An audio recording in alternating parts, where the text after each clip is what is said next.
Ethan Cole stood at the edge of the wooden porch, staring at the dark clouds rolling in from the horizon. The wind was already strong, bending the tall palm trees until they looked like they might snap. He could smell the rain in the air, heavy and sharp, the smell of a storm that was not just normal. This was a hurricane, and the news had called it one of the worst in decades. They had told everyone to evacuate, but the roads were blocked, and the bridges were already underwater. Ethan had tried to leave that morning, driving his old truck toward the highway, but only a few miles out, he had found a pile of wrecked cars and fallen trees blocking the way. The storm was coming faster than anyone thought. Now he had no choice but to find shelter and hope he could survive until it passed. The sky turned darker by the minute, a strange green light flickering inside the clouds. Thunder rumbled like some giant animal growling above. The air felt heavy, pressing down on his chest with every breath. He looked around his small property, but there was no safe place to hide. The house was old, and the roof would not last against a hurricane this size. Ethan grabbed his backpack, stuffing it with bottled water, a flashlight, a first aid kit, and some protein bars. He stepped out into the rain, which had started falling in sharp cold sheets. Each drop stung his skin as he moved quickly across the yard. The wind pushed at him, almost knocking him off balance. He had lived through storms before, but nothing like this. This one felt alive, as if it knew he was running. He kept his head low and scanned the ground for anything that could be shelter. Then, through the curtain of rain, he saw it, a small metal shape hidden under a pile of branches and leaves. It was a hatch, rusty and half buried. He had never seen it before, and it didn't belong to his property. Still, it was his only chance. Ethan pulled away the wet branches, his fingers numb from the cold. The hatch was heavy, but he forced it open with a loud metallic creak. A wave of musty air rose from below, smelling of damp earth and metal. He shined his flashlight inside and saw a narrow ladder leading down into darkness. He didn't have time to think. The hurricane's roar was growing louder, and the trees around him were beginning to crack and fall. He climbed down, closing the hatch above him.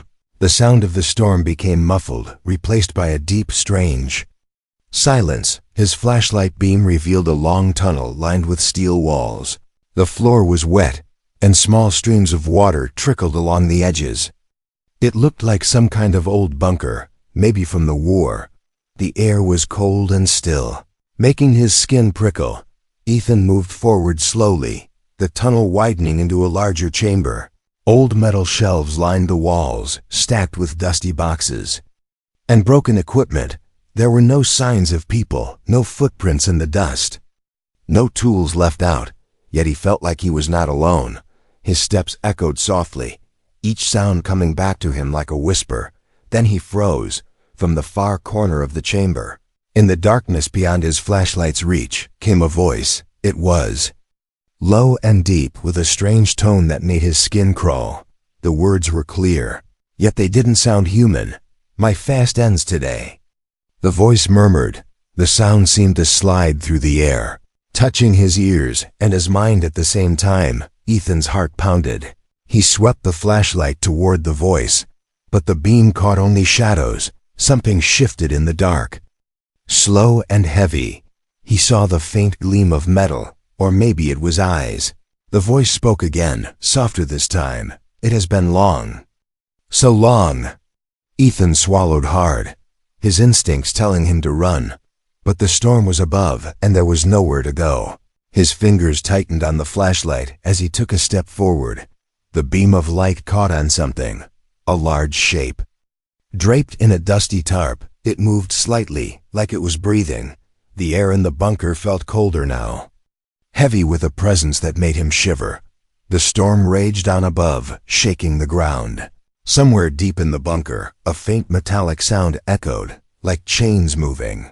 Ethan didn't know if he had just found shelter, or if he had stepped into something far more dangerous. The voice came one last time, a whisper so close it felt like it was right next to him. "My fast ends today." Ethan's breathing was loud in the stillness. The sound of the storm above was gone, replaced by the faint hum of air moving through unseen vents. His flashlight beam trembled in his hand as he kept it pointed toward the shadowy corner. The tarp-covered shape didn't move again, but he could feel it watching him. The voice that had spoken moments ago still echoed in his mind. It had not been loud, yet it had a strange weight, as if each word carried something heavy behind it. He stepped closer, his boots crunching on bits of gravel and dust. The flashlight's narrow beam swept over the cold steel walls on the far side. The walls were scratched, deep grooves like claws had torn through the metal. Some scratches were fresh, the edges sharp and clean. Others looked old, rust already eating at them. It was clear that whatever had made them had been here for a long time. Ethan stopped a few feet away from the tarp. "Who's there?" he called, his voice low but steady. There was a pause, then the same deep voice answered, "You are not one of them. You smell of the sky." The words were strange, but the tone was not angry. If anything, it sounded tired, almost relieved with his free hand. Ethan reached out and grabbed the edge of the tarp. He hesitated, feeling a mix of fear and curiosity. Then, with a quick pull, he dragged it aside. Underneath sat a figure unlike anything he had ever seen. It was tall even while seated, with long arms and skin that shimmered faintly in the flashlight's glow. Its face was sharp, almost beautiful in a dangerous way. The eyes were large, silver, like polished metal, and they did not blink. Heavy chains wrapped around its wrists and ankles, each link thick as a man's thumb. Ethan stepped back, his heart pounding. The creature tilted its head slightly, studying him. "I have been fasting," it said, "waiting for the end, and for the door to open." Its voice was calm, but there was something underneath, a hunger that was not just for food. "What are you?" Ethan asked, trying to keep his voice steady. The creature's lips curved slightly, though not in a smile. "I am the prisoner and the guardian," it said. "There are things in this place worse than me." Ethan's eyes flicked to the shadows beyond the creature. The bunker stretched deeper than he thought. With hallways leading into the dark, he could hear faint noises, soft irregular tapping, like claws on metal. The creature followed his gaze. "They will come when they smell you," it said, "and they will not stop." Ethan felt a chill run down his spine. "What's down there?"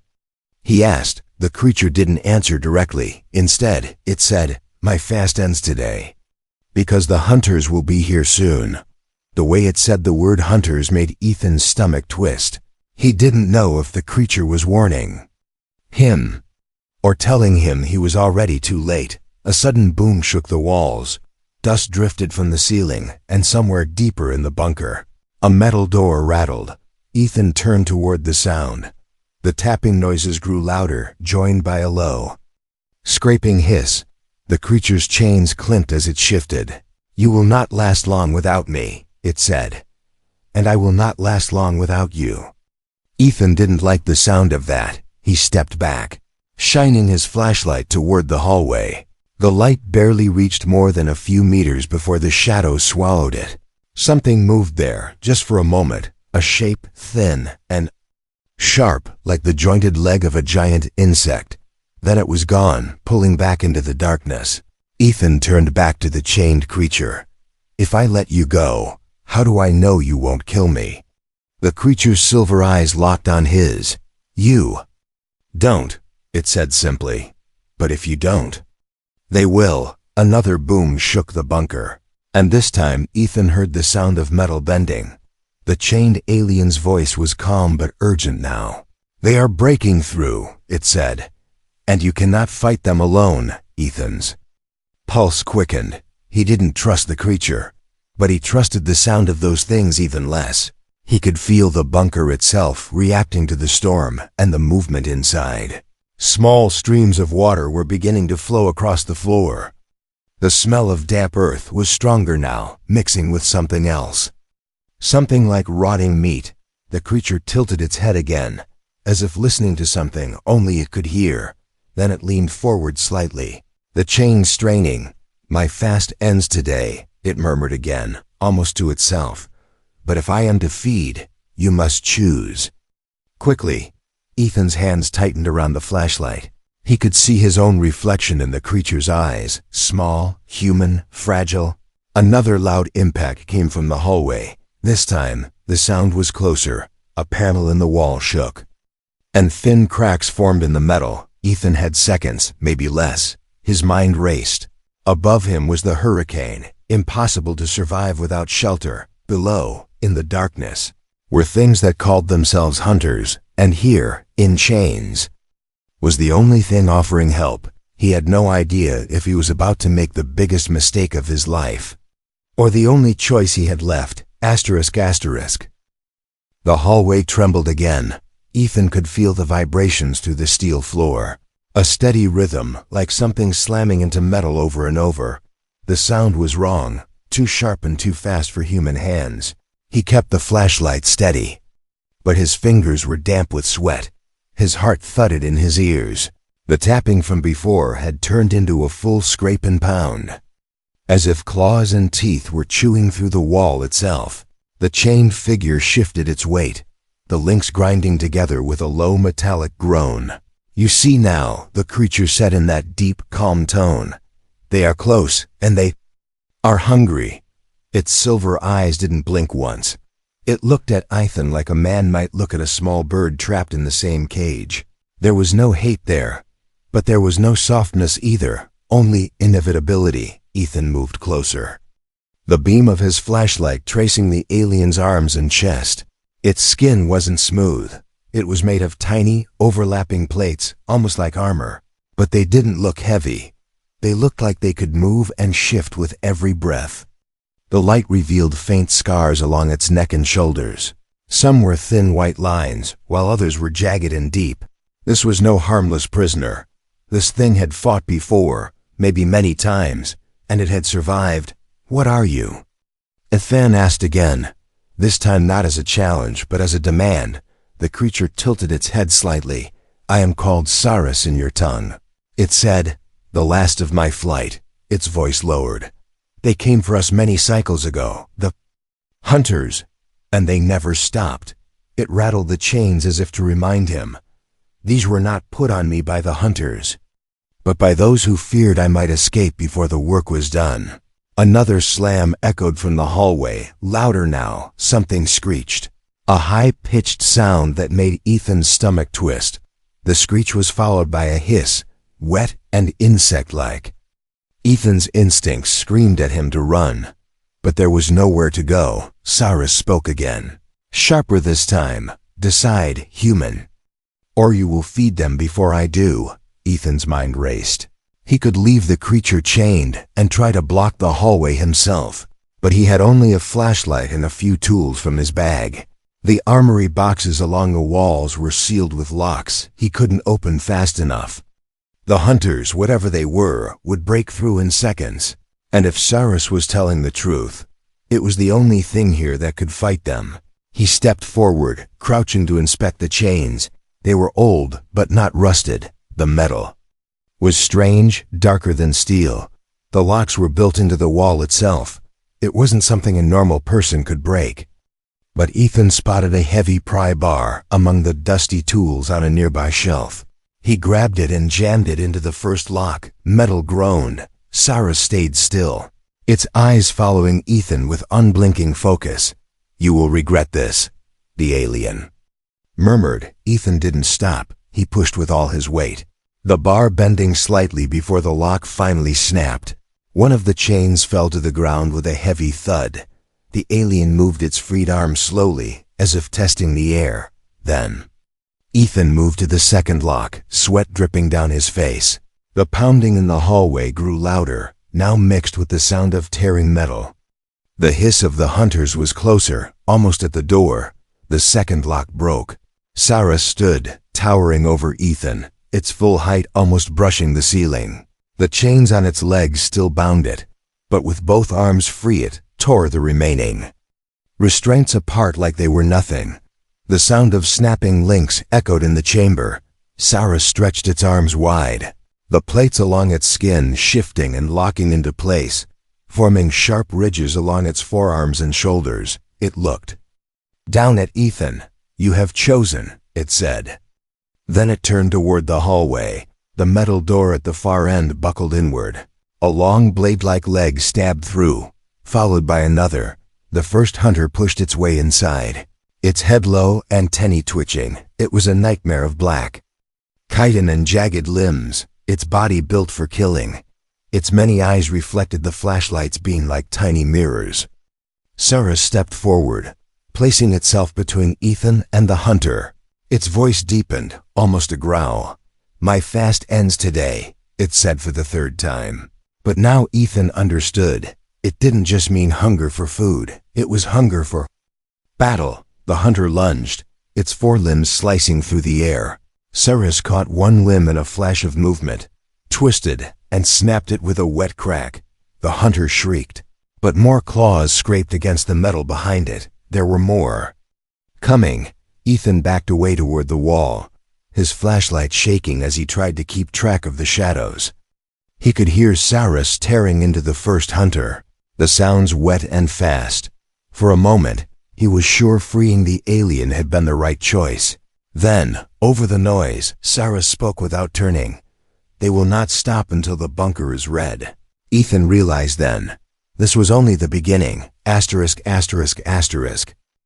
The air inside the bunker was now filled with a sharp, metallic smell.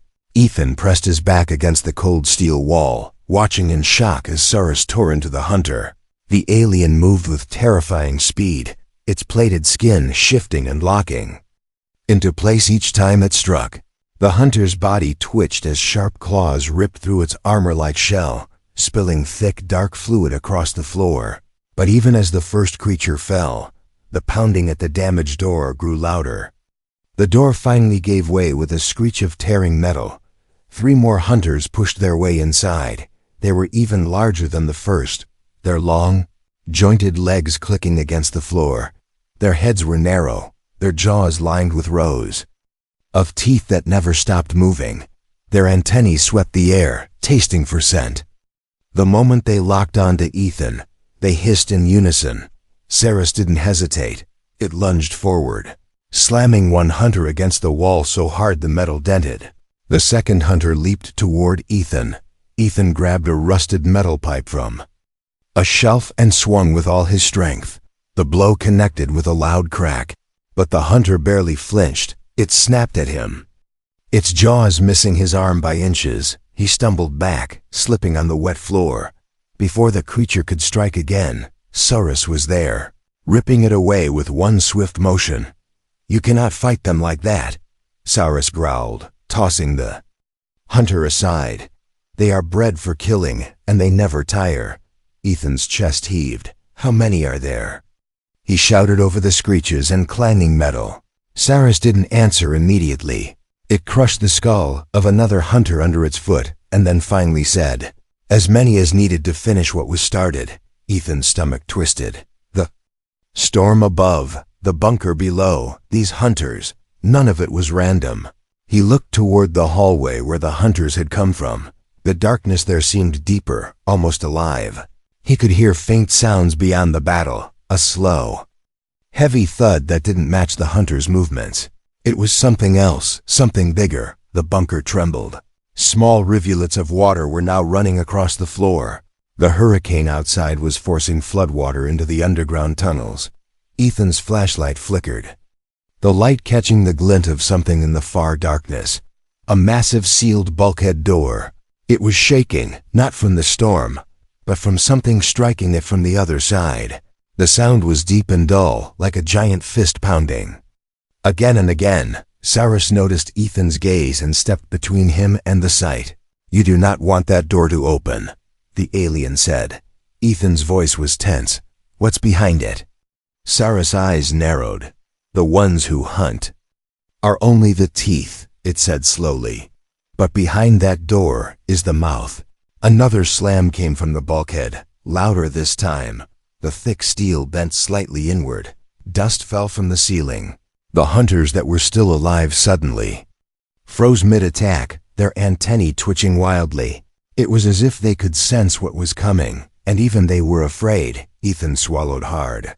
Then we have to get out of here, he said. Cyrus shook its head. The storm above will strip you to the bone. And if we run too soon, the mouth will follow us to the surface. Ethan's hands tightened around the pipe. Then what do we do? Cyrus' voice dropped lower. We kill the teeth before the mouth wakes.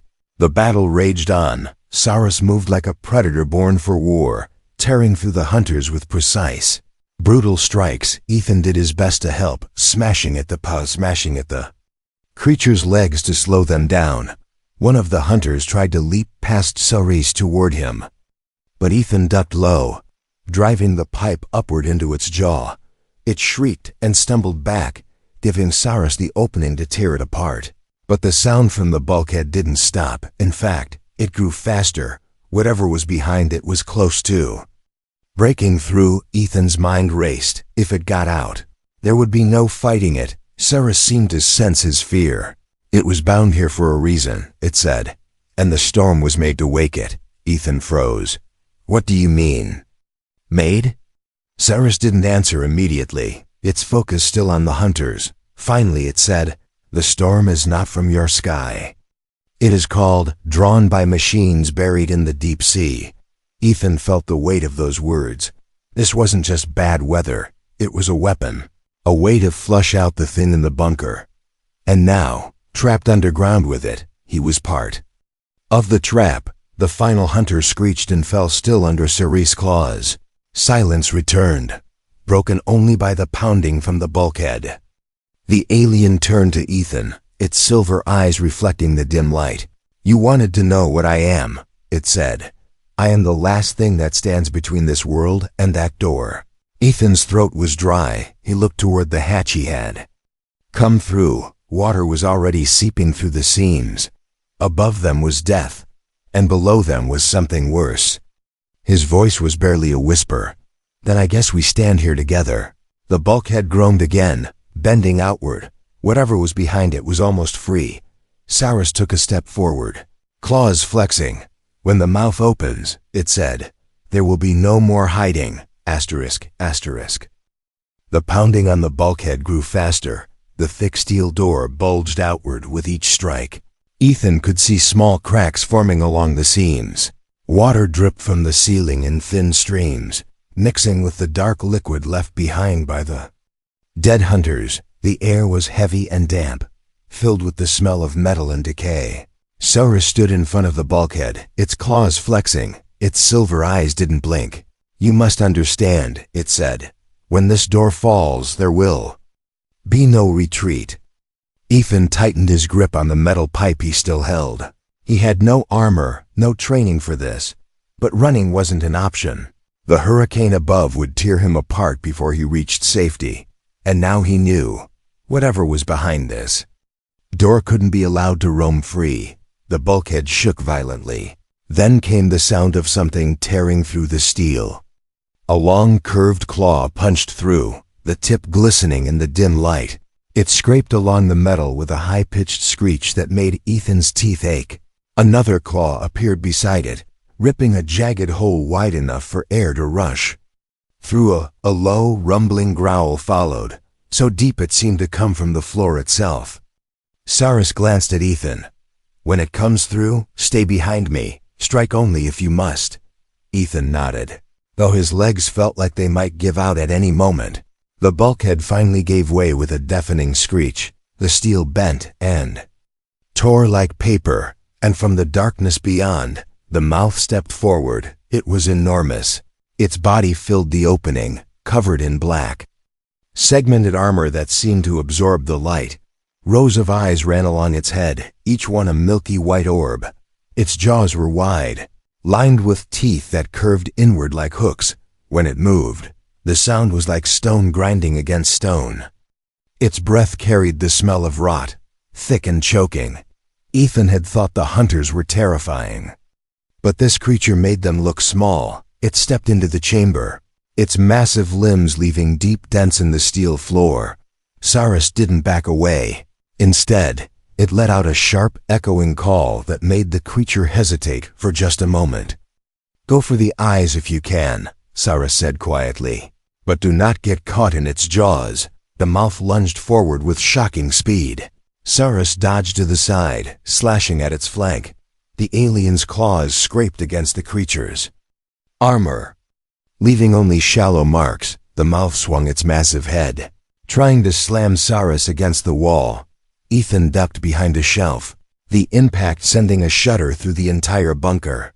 The water on the floor was rising quickly now. Every step splashed, slowing them down. Ethan moved along the wall, searching desperately for anything that could help. He spotted a heavy, rusted harpoon gun among the old equipment. It was covered in dust, but when he pulled it free, the weapon felt solid in his hands. He loaded it with a single steel bolt. It held and aimed toward the creature. Saras leaped onto the mouth's back, driving its claws between the plates of armor. The creature roared, thrashing violently. Ethan took a deep breath, aimed for the nearest cluster of milky eyes, and fired. The bolt flew across the chamber, hitting one of the eyes with a wet pop. The mouth screamed, a high, piercing sound that made Ethan drop to one knee, covering his ears. Saras took the opening, digging deeper into the wound Ethan had made. Thick black fluid sprayed across the floor. The creature thrashed harder, slamming its body against the wall. Saras was thrown off, crashing into the metal floor with a loud clang. Ethan ran to help, pulling the alien up just as the mouth turned toward them. "You fight well for a Skyborn," Saras said, its voice strained but still steady. Before Ethan could respond, the creature lunged again. They split apart, forcing it to choose a target. It went for Saris. Ethan took the chance to reload the harpoon gun. Grabbing an extra bolt from the shelf, the creature swung its head again, this time hitting one of the bunker's support columns. The steel groaned, and part of the ceiling collapsed, sending water pouring in faster. Ethan knew they couldn't fight forever in this flooding chamber. "We need to end this now," he shouted. Saras nodded and circled the creature, forcing it to turn. Its movements slowed slightly, either from the wounds or the rising water. Ethan aimed again, this time at the softer flesh inside its open jaws. He fired. The bolt drove deep into the creature's mouth.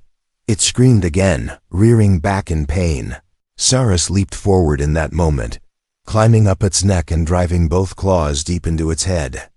The alien let out a guttural roar and ripped through the armor, pulling away chunks of flesh. The mouth shuddered, then collapsed with a splash that sent waves crashing through the chamber. For a moment, there was only the sound of water rushing in.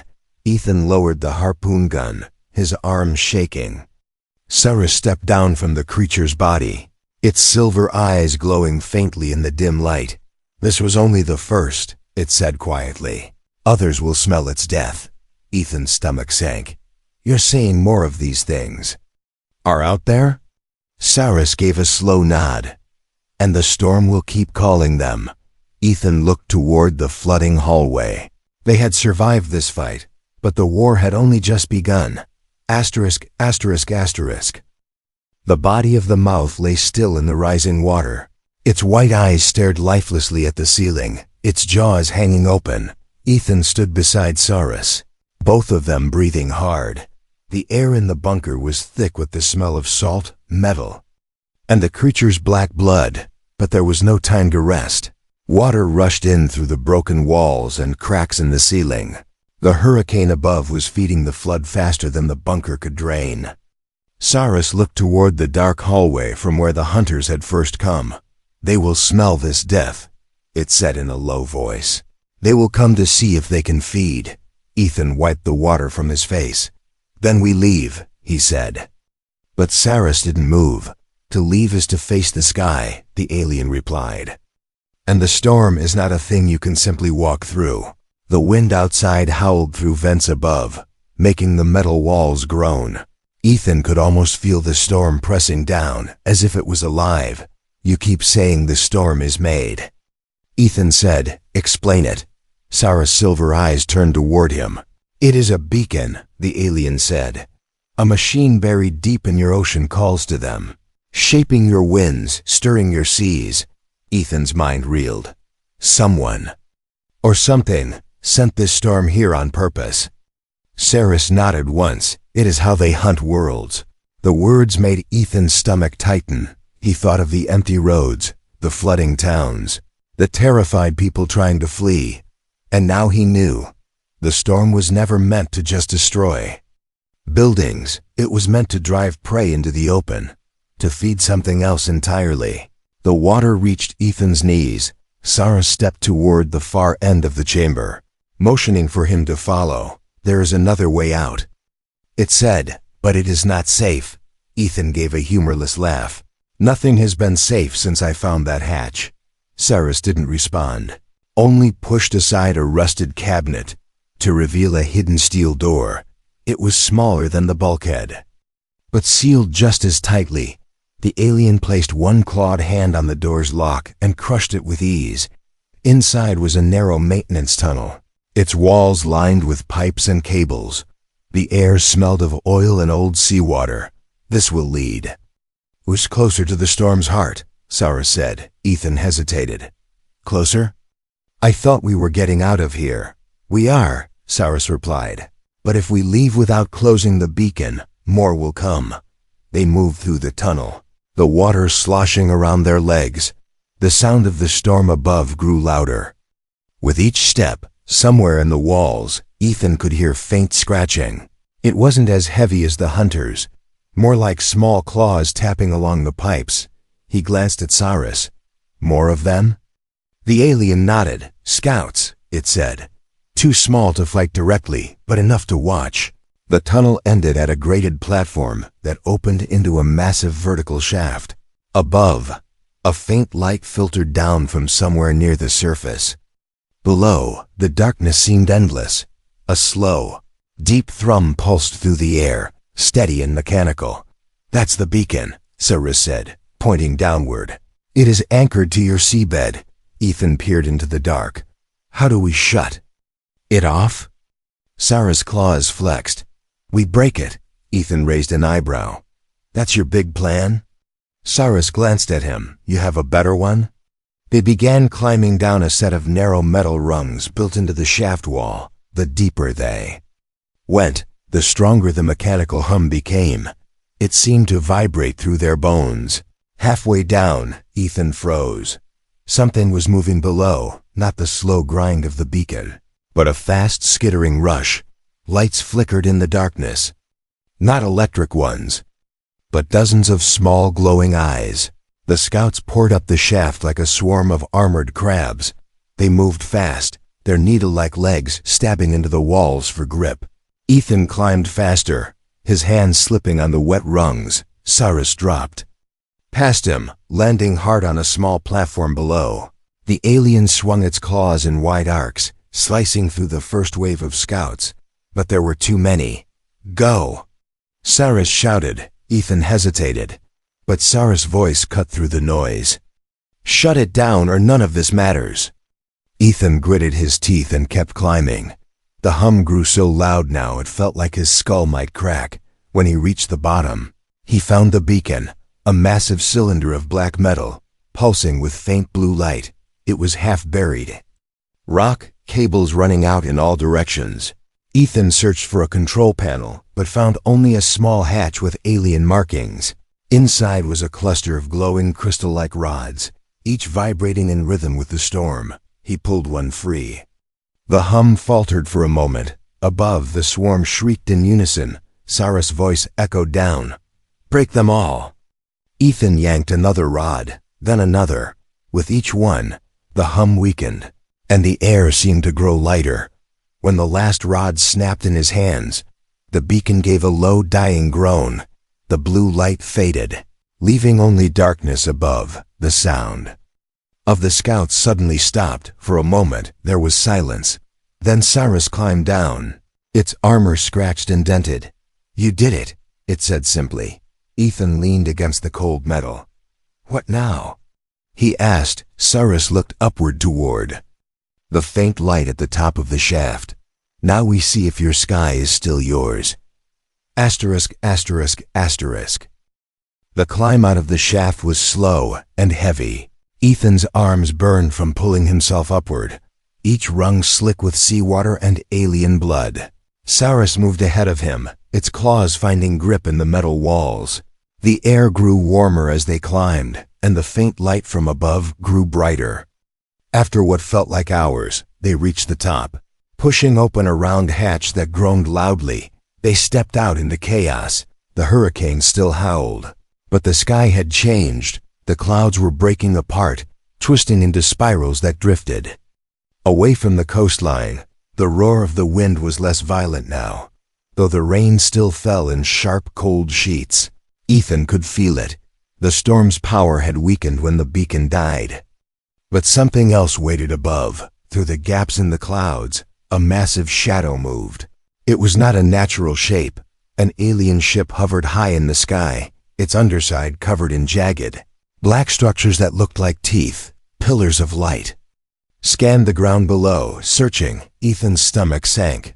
"They know the beacon's gone," he said, his voice nearly lost in the wind. Cyrus looked at the ship for a long moment. "They will send more," the alien said quietly. "More. Mouths, more storms, until the world bends or breaks." Ethan gripped the edge of the hatch. "You can fight them, can't you?" Cyrus turned to him. "I can fight, yes, but not win alone." Lightning flashed across the sky, revealing the coastline below. Flooded streets stretched as far as Ethan could see. Boats were overturned, houses broken, and the sea still raged. Against the shore, he thought of the people who hadn't been able to escape, families trapped in their homes, waiting for help that might never come. His chest tightened. "If we do nothing, they all die."